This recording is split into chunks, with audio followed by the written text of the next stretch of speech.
Well, the break is now over, and if nobody else has any questions, I think we should press on. Now, what was I saying? Ah, yes. It is late summer 480. Athens has been taken and burned. Xerxes is giving up on his wait for the last of the Greeks to come individually with offerings of earth and water, and he's preparing for an assault on Corinth. He's occupied the Piraeus and Phaleron. He has those two first-class ports, and he will use those as a base for his operations against the Peloponnese. He's suspended operations for the moment. You can call it a ceasefire. He's waiting for the Greeks to surrender. But when there is no general surrender, and because the season is moving on, and his food supplies are beginning to dwindle, or should be, he has to order a killing blow against the Greeks, a killing blow as he thinks. He is, we can easily imagine, beset every day by his quartermasters with reports of how much food is left to keep this vast army, an army that is vast but of unknown size, that he's brought along. The large navy that he's brought along to support his army is not capable of bringing in supplies sufficient to keep the army fed. He's got to finish this war and get out of Greece before the autumn. If he waits too long, he will have serious problems. Yes, it's all about logistics, I suppose. Certainly wars must be won by brilliant generals who know which way to get the soldiers to march. But without good logistics, wars are lost. So, at last, towards the end of August, the Persian fleet sets out from those two Athenian ports to attack the Greek fleet. And the Persians know that the combined Greek fleet is drawn up by the island of Salamis. The Persians move slowly because Xerxes is rather uncertain about the direction of this naval operation, and the Greeks are presumably still shouting at each other. It is still not absolutely certain that the Greek fleet will be kept at Salamis. And at this point, Themistocles decides to jog Xerxes' arm. Here is what Herodotus has to say about it. Themistocles, feeling that he would be outvoted by the Peloponnesians, slipped quietly away from the meeting and sent a man over in a boat to the Persian fleet with instructions upon what to say when he got there. The man's name was Sicinus. He was one of Themistocles' slaves and used to attend upon his sons. That is, he was a tutor.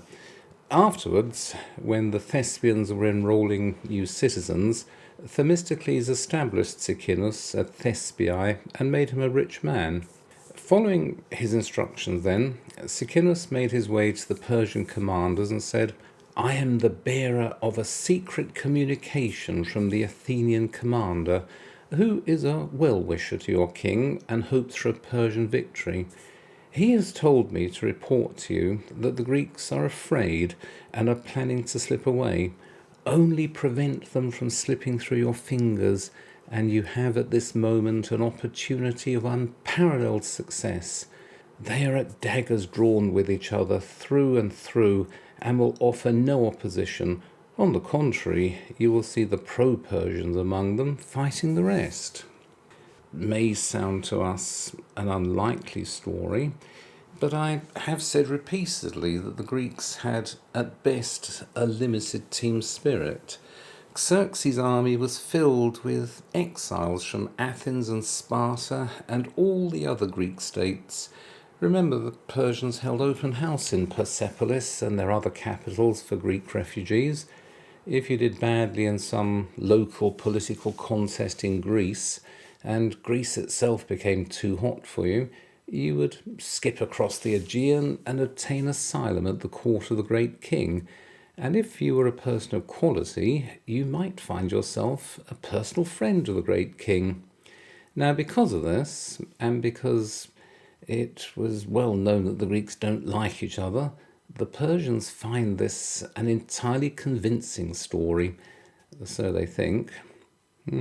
Yes, they think, great, this is our opportunity to finish the Greeks off once and for all, and then they will surrender. If a Roman deserter had told anybody such a strange story, he would have been disbelieved.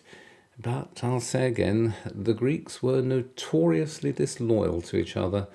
One of their weaknesses, and again I suppose it's part of what the Greeks were. The Persians have every reason to believe this story, and they make the necessary dispositions. And so at the end of August 480 BC, the Persians decide to attack the combined Greek fleet, or not perhaps to attack, just to make a stab at it and wait for it to fall to pieces. The problem for the Persians is that they don't have proper maps of the region. They don't know what they're going into. But here is a plan of the battle. This very large Persian fleet will come on in 3 lines. It will sail into the Bay of Salamis and surround the Greeks until they surrender. Oh, there might be a small battle, but this will be the killing blow. That's the Persian plan. What the Persians don't know is that the waters of Salamis are very narrow. It's very difficult to manoeuvre a large fleet in those waters, and what else they don't know is that the Greeks are waiting for them. Naval warfare in the 5th century BC depends on manoeuvre. The trireme is long, narrow, and built for speed. It carries roughly 170 rowers arranged in 3 banks. Its principal weapon is the bronze ram at the prow. It is not a floating platform for archers. It is a projectile powered by human muscle. In open water, a larger fleet can deploy in depth. It can outflank and surround and attack from multiple vectors. In confined waters, deployment collapses into congestion. The Persians, I think I've said, may have between 600 and 800 ships, though modern scholars tend to reduce the higher Herodotus estimates. The Greeks have approximately 370 triremes, but the numbers conceal something more important. The Greek is more homogeneous in purpose. It is fighting for survival. It is fighting near home. It is concentrated in a defensive posture. But the Persian fleet is multi-ethnic. It's Phoenicians, Egyptians, Cypriots, Ionians. These are capable sailors. Again, we must not indulge in caricature, but they're operating within an imperial command structure, not defending their own homelands. Let's turn to the eyewitness accounts. Here's an account by Aeschylus in his play The Persians. Aeschylus was there at the Battle of Salamis. This counts as an eyewitness report. He was there, I think, as a rower. So here is what he says. At first, all was well with the Persian fleet. Their enormous mass held strong against the Greek onslaught. But then they all enter the narrow straits. Hundreds of them pressed hard up against each other. Our own ships, he's speaking from a Persian viewpoint, our own ships crashed against our own ships. None of them was able to assist the other. Our own ships smashed our own oars. Our own prows smashed our own figureheads. Then the Greeks seized that moment and all together and with great precision surrounded us and rushed at us from all angles and tipped our ships over. You could not see the water from all the wreckage and the slaughtered men. An ocean of calamities broke upon the Persians. Xerxes groaned at the sight of the disaster, the enormous depth of it. He had his throne set up high on a mountain near the shore so he could observe the whole battle. He groaned and tore the royal robes and shouted wildly at the commanders to have the Persian fleet leave the place. The two left in great disarray. That's what Aeschylus says, and he was there. He fought in the battle. He had every reason to know how the battle went. Here, though, you have a parallel account from Herodotus. Xerxes watched the course of the battle from the base of Mount Aeschylus across the strait from Salamis. Whenever he saw one of his officers behaving with distinction, he would find out his name, and his secretaries wrote it down, together with his city and parentage. There is one of my artificial intelligence images of Xerxes watching the Battle of Salamis. Don't know where all the flames have come from. This was a battle fought by ramming, not by projectiles and incendiaries, but never mind, it gives you an idea. So Xerxes was quite a spectator of battles. You may remember that he had a throne set up from which he observed the Battle of Thermopylae, standing up 3 times in vexation on one morning at the progress or lack of progress of his soldiers. And for what he thought was his killing blow against the Greeks, he had himself put on a golden throne on a high point, surrounded by his courtiers so he could watch the sea battle. Instead, what he watched was the total destruction of his fleet. Artemisia, a queen from Asia Minor, was leading a contingent of ships in the great king's service. Her way of escaping was to pretend to be a Greek ship, and so she attacked the Persian ships and fought her way out of the Bay of Salamis. Xerxes didn't hold it against her. He admired her courage and resolution. And so I draw your attention once again to my artificial intelligence generated image of Xerxes watching his fleet, and by extension his invasion of Greece, go down in the Bay of Salamis.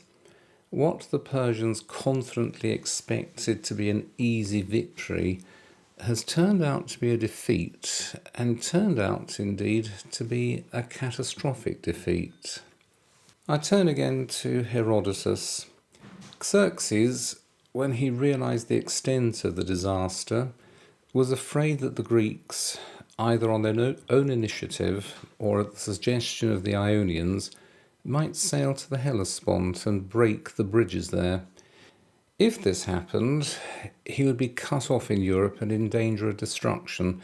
Accordingly, he laid his plans for escape, but at the same time, in order to conceal his purpose, both from the Greeks and from his own troops, he began to construct a causeway across the water towards Salamis, lashing together a number of Phoenician merchantmen to serve at once for bridge and breakwater. He also made other preparations, as if he intended to fight again at sea. The sight of this activity made everybody confident that he was prepared to remain in Greece and carry on the war with all possible vigour. There was, however, one exception, Mardonius, who thoroughly understood how his master's mind worked and was in no way deceived. At the same time, Xerxes dispatched a courier to Persia with the news of his defeat. It is late in the season, Xerxes is running out of food, and he has now lost secure control of the sea. His fleet has suffered heavy losses. It's not annihilated, but it is reduced.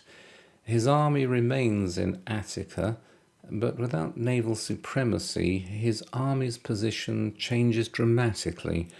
The Persian force depends on seaborne supply and secure communication with Asia. If the Greeks were to sail north and threaten the Hellespont bridges, Xerxes could find himself isolated in Europe. Even if that threat is exaggerated in Herodotus, the strategic logic is sound. Naval defeat makes long-term occupation hazardous. Therefore, Xerxes has to get out. There's no point trying for a land battle, not with his entire force. It won't work. He's got to go. And so, as soon as the Battle of Salamis is over and it's clear that the Persians have lost, he has to retreat with the bulk of his army along the path of advance. He does leave quite a large army behind in Greece. It may have been 50,000, 100,000 men, which could just about be supported, but the bulk of his army must be withdrawn as quickly as possible. It doesn't help. Xerxes starts the long trek back through Greece and finds himself passing through a desert of his own creation. It has no food at all because it was already stripped clean in the advance. Much of his army begins to starve, and with starvation comes disease, and by the time he reaches the straits that separate Europe from Asia, it is possible that the majority of his army has died from famine and disease. Xerxes then discovers that his great bridge of boats has been destroyed by another storm. He has no choice but to start ferrying the remains of his great army across the straits by whatever boats can be procured. And here's another little extract from Herodotus, a nice and characteristic extract. During the passage, this is Xerxes crossing the Hellespont, during the passage they were caught by a strong wind blowing up from the mouth of the Strymon, accompanied by a heavy sea. In the worsening weather, the ship, her deck covered with a crowd of Persians who were accompanying the king, was in considerable danger, and Xerxes, in sudden fright, called out to the ship's master to ask if there was any way of getting out of it alive. "None whatever, my lord," the man replied, "unless we can rid ourselves of this crowd on deck." Upon this, Xerxes is supposed to have said, "Men of Persia, now is the moment for each one of you to prove his concern for the king. For my safety, it seems, is in your hands." The Persian nobleman bowed low, and then without more ado jumped overboard, and the ship, lightened of her load, came safely to her port on the Asian coast. The moment Xerxes had gone ashore, he presented the master with a gold crown as a reward for saving the king's life, and then, to punish him for causing the death of a number of Persians, cut off his head.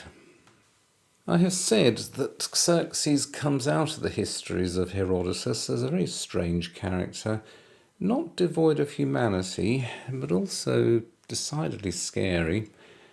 Xerxes turns up on the Asian shore with a fragment of his army, and as soon as what remains of his army has access to the abundant food, even more of them die, this time from frantic overindulgence.